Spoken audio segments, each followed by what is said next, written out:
Islam very clearly denies some things about Jesus. እስልምና ስለ ኢየሱስ አንዳንድ ነገሮችን በግልጽ ይክዳል።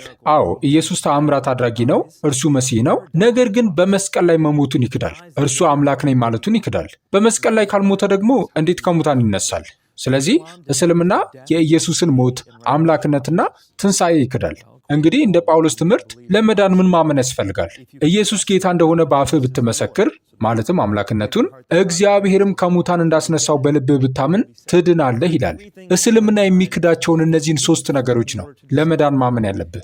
ለእኔ ደግሞ እስልምናን ለማረጋገጥ እነዚህ ነገሮች እንዳልተፈጠሩ ማረጋገጥ ነበረብኝ። ነገር ግን እነሱን ውሸት ለማድረግ ስሞክር ስለ ኢየሱስ ሞት፣ አምላክነትና ትንሣኤ ያሉ ማስረጃዎች በጣም ጠንካራ መሆናቸውን ተረዳው። So that must have been difficult for you again. ታዲያ በዛን ጊዜ በነበረህ ጠንካራ እምነት ውስጥ ሆነህ ይህን መቀበል ከባድ ሳይሆንብህ አልቀረም? በውስጥህ አለመረጋጋት አልተፈጠረም? It wasn't overnight. It took years for me to see this evidence and for it to compile and for the tectonic shifts to happen in my mind. ይህ በአንድ ጀንበር የሆነ ሳይሆን ማስረጃዎችን አይቼ በውስጤ ትልቅ ለውጥ እስኪመጣ ድረስ ዓመታት ፈጅቶብኛል። ማስረጃዎቹ ጠንካራ መሆናቸውን ስረዳ አይኖቼን ወደ እስልምና መለስኩና ስለ እስልምና ያለው ማስረጃ ምን ያህል ጠንካራ ነው አልኩ። የገረመኝ ግን የእስልምና ማስረጃ በጣም ደካማ መሆኑ ነው። በክርስትና ላይ የሰነዘርኳቸውን ትችቶች በእስልምና ላይ ስሰነዝር መሰረቱ ፈራረሰ። ያኔ ነው እውነቱን እንዲያሳየኝ ወደ አምላክ መጸለይ የጀመርኩት። So how did you actually come to Christ? Dreams were a fundamental part of what God used. እንዴት ወደ ክርስቶስ መጣህ ለሚለው እግዚአብሔር የተጠቀመባቸው ህልሞች መሰረታዊ ነበሩ። ሙስሊሞች ሲያድጉ ህልሞችን በጣም በቁም ነገር ይመለከታሉ። ስለዚህ ጉዳይ ንገረን። በጣም አስገራሚና የሚያስደስት ነው። Well, for Muslims, most Muslims don't believe they can commune with God. አብዛኞቹ ሙስሊሞች ከአምላክ ጋር በቀጥታ መገናኘት እንደሚችሉ አያምኑም። አንዳንድ ዘመናዊና ሱፊ ሙስሊሞች ቢያምኑም በአጠቃላይ በታሪክም ሆነ በባህላዊ ትምህርት አምላክ ከሰው የራቀ እንደሆነ ነው የሚታሰበው። ከአምላክ መመሪያ ለማግኘት ብቸኛው መንገድ ህልም እንደሆነ ይታመናል። ሙስሊሞች ሰላተል ኢስቲካራ የሚባል የአምላክን መመሪያ በህልም ለመጠየቅ የሚያደርጉት ልዩ ጸሎት አላቸው። ስለዚህ እኔ ራእይና ህልም ጠየቅኩ። እኔ ብቻ አይደለሁም። ወደ ክርስትና ከመጡ የቀድሞ ሙስሊሞች መካከል ከ50 እስከ 70 በመቶ የሚሆኑት በከፊል በራእይና በህልም የመጡ ናቸው። Partially through visions and dreams. Wow, that's awesome. And you had one very specific dream. Tell us that. ዋው፣ ይህ ድንቅ ነው። አንተም አንድ የተለየ ህልም አይተህ ነበር። እስኪ ንገረን። እውነት ከልባችሁ የአገልግሎት ተጠናክሮ እንዲቀጥል ትፈልጋላችሁ? የምትፈልጉ በወርሃዊ 50 ብር መዋጮ አብራችሁን አገልግሉ። ተሳታፊዎች ጥቂት ከመሆናቸው የተነሳ መስራት የሚገባንን ያህል እንዳንሰራ እንቅፋት ሆኖብናል። ለመመዝገብ በዚህ ስልክ ቁጥር ማገልገል እፈልጋለሁ የሚል አጭር የጽሑፍ መልእክት መላክ በቂ ነው። ተሳትፏችሁ እጅግ በጣም ያስፈልገናል። ቻናሉን ሰብስክራይብ ያላደረጋችሁም አድርጉ። ቪዲዮንም ይጠቅማል ብላችሁ ካመናችሁ ላይክ አድርጉ። ስለ ተሳትፏችሁ እናመሰግናለን። This dream was the one that convinced me. I had one that was very symbolic, and then I had a follow-up dream, and I also had a vision, but this dream was powerful. ይህ ህልም ነው ያሳመነኝ። አንድ ህልም አየሁ። በጠባብ በር ደጃፍ ላይ ቆሜያለሁ። በሩ እኔም ብቻ የሚያስገባ ጠባብ ነበር። በህልሜ ይህ በር እንዴት ይጠባል እል ነበር። በዚያ በር ማዶ ደግሞ ግብዣ ያለበት ክፍል ነበር። ሰዎች በጥሩ ልብስ አሸብርቀው በክብ ጠረጴዛ ዙሪያ ተቀምጠዋል። ልክ እንደ ሰርግ ግብዣ ነበር። በህልሜ ያ ክፍል መንግሥተ ሰማያት እንደሆነ አውቅ ነበር። ወደ ክፍሉ ለመግባት ፈልጌ ነበር። ነገር ግን ጓደኛዬ ዴቪድ በሩ ላይ ቆሞ ስለነበር አልቻልኩም። እሱ እኔን እየከለከለኝ ሳይሆን ወደፊት ይመለከት ነበር። ሁሉም ሰው ባለቤቱ መጥቶ ግብዣውን እስኪጀምር ድረስ ወደፊት ይመለከት ነበር።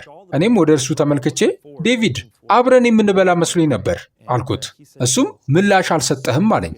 በህልሜ ውስጥ ወደ መንግሥተ ሰማያት ለመግባት ዴቪድ ለሰጠኝ ጥሪ ምላሽ መስጠት እንዳለብኝ ወዲያውኑ አወቅኩ።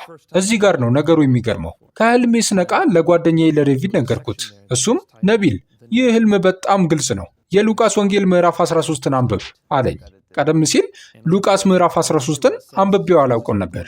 መጽሐፉን ስገልጠው ጠባቡ በር የሚል ርዕስ አገኘው። ያንን ስመለከት ልቤ ደነገጠ። በዚያ ክፍል ውስጥ ኢየሱስ ለደቀ መዛሙርቱ እንዲህ አላቸው፣ በጠበበው በር ለመግባት ተጋደሉ ወይም ትግል አድርጉ። ብዙዎች ለመግባት ይፈልጋሉ፣ ነገር ግን አይችሉም። ሰዎች በእግዚአብሔር መንግሥት ግብዣ ላይ ተቀምጠው ታያላችሁ። ባለቤቱ መጥቶ በሩን ሳይዘጋው ለመግባት ጥረት አድርጉ። ያኔ አምላክ በቀጥታ ከመጽሐፍ ቅዱስ ህልም እንደሰጠኝ አወቅኩ። በምሳሌ ውስጥ አስገብቶ የት እንዳለው አሳየኝ። ውሳኔውን ግን ለእኔ ተወልኝ። በዚያን ጊዜ ምን ማድረግ እንዳለብኝ በጣም ግልጽ ሆነልኝ። ከዚያ በኋላ ምን ተፈጠረ?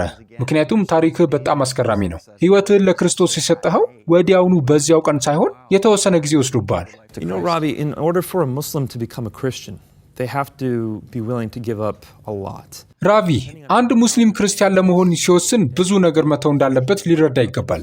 የቤተሰቡ ሃይማኖታዊ ጥንካሬ እንደተጠበቀ ሆኖ አብዛኛውን ጊዜ ማንነቱ የተገነባው በእስልምና ላይ ነው። ስለዚህ ለእኔ እምነቴን እለውጣለሁ ማለት ብቻ አልነበረም። ቤተሰቤንና ከመሐመድ ዘመን ጀምሮ የቆሙለትን እሴቶች ሁሉ ተዋለው ማለት ነው። የቤተሰቤ ስም ቁረይሺ ነው። መሐመድ የአያት ስም ቢኖረው ኖሮ ቁረይሺ ይባል ነበር፣ ምክንያቱም እሱ የቁረይሺ ነገድ አባል ነበር። ስለዚህ ሁሉንም ነገር መተው ነበረብኝ። እናቴ የሙስሊም ሚስዮናዊ ልጅ ነበረች። ያንንም ክብር መተው ነበረብኝ። እኔ የቤተሰቡ የመጀመሪያ ልጅ ነኝ። ለቤተሰቤ ክብር ማምጣት ያለብኝ እኔ ነኝ። ክርስቲያን መሆን ደግሞ ልሰራው የምችለው ከሁሉ የከፋው ነገር ነው። ስለዚህ ቤተሰቤን መተው ብቻ ሳይሆን የቤተሰቤን ዝና ለውርደት አሳልፌ እየሰጠው እንደሆነ አውቅ ነበር። ለዚህም ነው ጉዳዩን በጸሎት ለመጨረስ ረጅም ጊዜ ፈጀብኝ። በዚህ ውስጥ እግዚአብሔር እንዲያጽናናኝ ጠየቅኩት። የእግዚአብሔርን ቃል ሳነብ ነው ተስፋዎቹን ያገኘሁት። And also the encouragement from God to go ahead and make. And you went through a whole time of mourning in this too. And I remember you. በዚህ ሂደት ውስጥ ትልቅ የሐዘን ጊዜ አሳልፈዋል። በማቴዎስ ምዕራፍ 5 ላይ ያሉትን ብጽዕናን ስታነብ የነበረው ሁኔታ በጣም የሚያምር ነበር። እሱም አንዱ የመለወጫ ነጥብ ነበር አይደል? I can't tell you how beautiful that message was. ያ መልእክት ምን ያህል ውብ እንደሆነ ልነግርህ አልችልም። በቁርአን ውስጥ ካዘንክ አጽናናሃለሁ የሚል ቃል የለም። ቁርአን ይህንን አድርግ ያንን አድርግ ነው የሚለው። በመጽሐፍ ቅዱስ ውስጥ ግን የሚያዝኑ ብፁዓን ናቸው መጽናናትን ያገኛሉና የሚል ቃል አገኘው። ያንን ሳነብ ልቤ በህይወት እንደተሞላ ተሰማኝ። ከዚያ በኋላ ህይወቴ ዳግመኛ እንደቀድሞው አልሆነም። You grew up in a devout Muslim and very loving American home. Tell us about that. ያደግከው ጥብቅ ሙስሊም በሆነ ግን ደግሞ ፍቅር በተሞላበት አሜሪካዊ ቤት ውስጥ ነው። ስለዚያ ንገረን። Yeah, well, my parents are from Pakistan. I was born and raised in the States. አዎ ወላጆቼ ከፓኪስታን የመጡ ናቸው። እኔ ተወልጄ ያደግኩት እዚህ አሜሪካ ነው። ከፓኪስታን እንደመምጣታቸው መጠን እዚህ አሜሪካ ውስጥ ጠንካራ ሙስሊም ልጅ የማሳደግ ፍላጎት ነበራቸው። ስለዚህ ሳድግ 5ቱን የዕለት ተዕለት ጸሎቶች አዘውትሬ መጸለይን ተምሬያለሁ። በ5 ዓመቴ የቁርአንን የመጨረሻ 7 ምዕራፎች በቃል አውቅ ነበር። በጸሎቴም ጊዜ አነባቸው ነበር። እንዲያውም አጠቃላይ ቁርአንን በአረብኛ አንብቤ የጨረስኩት በ5 ዓመቴ ነበር። ስለዚህ በጣም ጥብቅ የሆነ ሙስሊማዊ ህይወት ነበር። ነገር ግን ወላጆቼ ስለ ምዕራባውያን የነበራቸው አመለካከት የተለየ ነበር። ብልግናን፣ ምንዝርናን፣ በቴሌቪዥን የሚታዩ የማይገቡ አለባበሶችን ያያሉ። ይህንንም ሁሉ ከክርስትና ጋር ያገናኙታል። ምክንያቱም ምዕራቡን ዓለም እንደ ክርስቲያን አካባቢ ስለሚቆጥሩት ነው። ስለዚህ እኔ እስልምናን ከመለማመድ ባለፈ ክርስትናን እንዴት መከላከል እንዳለብኝ አስተምረውኛል። ይህ በምዕራቡ ዓለም የሚኖሩ ብዙ ሙስሊሞች የሚያጋጥማቸው ነገር ነው። ሳድግ ጥብቅ ሙስሊም ብቻ ሳልሆን ለወንጌል ጥያቄዎች መልስ የምሰጥባቸውን መከራከሪያዎችንም ተምሬ ነበር። How did that affect your childhood then growing up compared to like other? ይህ በአሜሪካ ውስጥ ካደጉ ሌሎች ልጆች ጋር ሲነጻጸር በልጅነትህ ላይ ምን ተጽዕኖ ነበረው? Well, you know what I really noticed was for us, Islam was our identity. የተረዳሁት ነገር ለእኛ እስልምና ማንነታችን ነበር። እኛ ሙስሊም ነበርን። በሄድንበት ቦታ ሁሉ የምንወክለው እሱን ነበር። ወላጆቼ ሌላ ምርጫ አልነበራቸውም። እናቴ ቡርቃ ትለብስ ነበር። ስለዚህ ማንኛውም ሰው ሲያያት ወዲያውኑ እስልምና ትዝ ይለዋል። ሌሎቹ ልጆች ግን ለእምነታቸው ያን ያህል ግድ የሌላቸው መሆኑን አስተውል ነበር። አዎ ክርስቲያን ነን ይሉ ይሆናል፣ ቤተ ክርስቲያንም ይሄዱ ይሆናል። ነገር ግን እምነታቸው በአኗኗራቸውም ሆነ በአስተሳሰባቸው ላይ ምንም ተጽዕኖ አልነበረውም። ይህ ደግሞ እኛ ይበልጥ እንድንኮራ ያደርገን ነበር።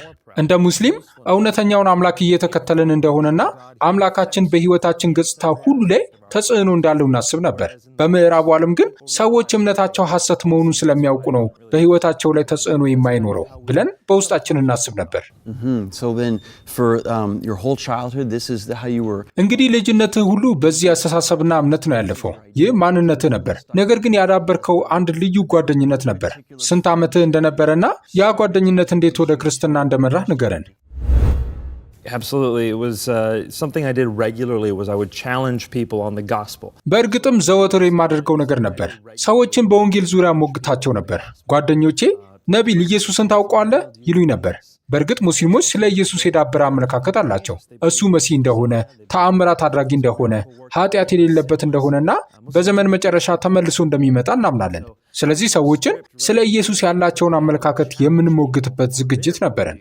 And by the way, how did Christians generally do when you did challenge them on their faith? ለመሆኑ ክርስቲያኖች በእምነታቸው ስትሞግታቸው ምላሻቸው ምን ነበር? Miserably.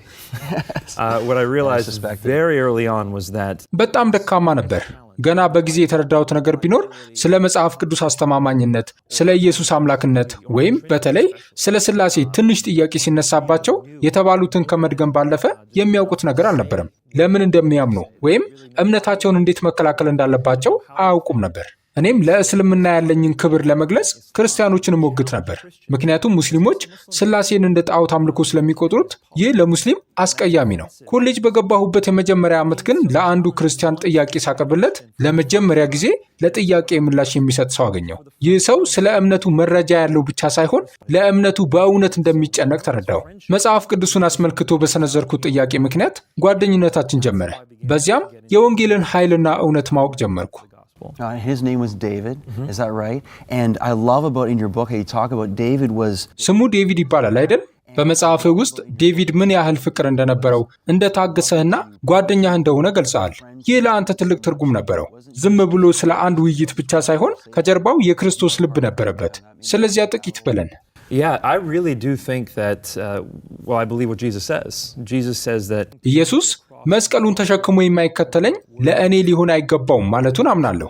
ስለዚህ ወንጌል ዝም ብሎ መዳን ትፈልጋለህ ወይም የተሻለ ሕይወት መኖር ትፈልጋለህ የሚል ጥያቄ ብቻ አይደለም። ለዚህ መልእክት ስትል ለመሞት ዝግጁ ነህ የሚል ጥያቄም ጭምር ነው። ይህ ደግሞ አንድ ሰው ሕይወቱን አሳልፎ እንዲሰጥ ይጠይቃል። አንድን ሰው ሕይወትህን አሳልፈ ስጥ ስለው እሱ ግን ሊያምነኝ ካልቻለ ለምን ይሰማኛል? ወንጌልን ለአንድ ሰው ስታካፍል እንዲሰማህ ከፈለግ ከእሱ ጋር ግንኙነት ሊኖር ይገባል። በእርግጥ በመንገድ ላይ የሚደረግ ስብከት አይሰራም ማለት አይደለም። እኔም በመንገድ ላይ ሰብኬያለሁ። አንዳንድ ጊዜ ይሰራል። ነገር ግን ወንጌልን ለማካፈል ከሁሉ የተሻለውና ኃይለኛው መንገድ በግል ግንኙነት በኩል ነው። ልክ ነህ። ከዴቪድ ጋር በነበረ በዚህ ጓደኝነትና ግንኙነት በኩል በእስልምናና በክርስትና መካከል ወደ መወሰን ደረስክ? Well, for me, it's a matter of sharing the truth and beauty and transformative power of the gospel. ለእኔ ዋናው ነገር የወንጌልን እውነት፣ ውበትና ለዋጭ ኃይል ማካፈል ነው። ይህ መልእክት ሁሉንም ነገር ይለውጣል። እግዚአብሔር ኃጢአታችንን ለመሸከም ወደዚህ ዓለም መጣ ማለት ይወደናል ማለት ነው።